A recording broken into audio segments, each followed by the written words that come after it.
कि सरकारी अस्पताल में अगर आप चले जाइए, वहां पर आपको पुरानी जर्जर बिल्डिंग मिलेंगी, मैसिवली अंडरस्टाफ्ड हॉस्पिटल मिलेगा, ओवरवर्क डॉक्टर मिलेंगे, पॉपुलेशन के हिसाब से बेड नहीं मिलेगा, जांच के लिए मशीनें नहीं हैं। इस देश में जहाज में उड़ना और जहाज में उड़ के अपनी मंजिल तक पहुंचना आज भी इस देश की बहुत बड़ी आबादी के लिए एक सपना है।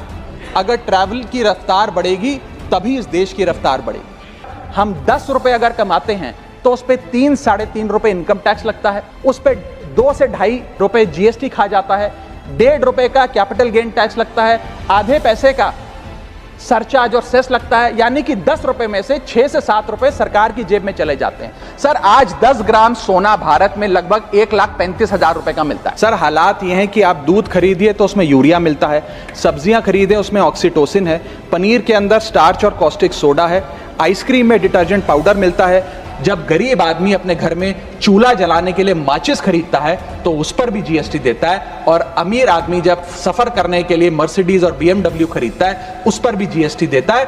आप जब किसी सरकारी बैंक में घुसते हैं तो ऐसा लगता है कि 80 या 90 की दशक के किसी इमारत में आ गए हैं, जहां पे दीवारें उखड़ रही होती हैं, पंखा अपनी मर्जी से चलता है और लाइनें रेल टिकट से भी ज्यादा लंबी होती हैं। मैडम, सपना था विश्व गुरु बनने का, बन गए हम टैक्स गुरु। और इतना टैक्स जो भारत की आबादी सरकार के खजाने में डालती है, उसके बदले सरकार जनता को देती क्या है, यह बहुत बड़ा सवाल है। कौन सी ऐसी हाई क्वालिटी सर्विस है जो फ्री ऑफ कॉस्ट जनता को दी जाती है? क्या हमें quality health care free of cost मिलता है? नहीं मिलता।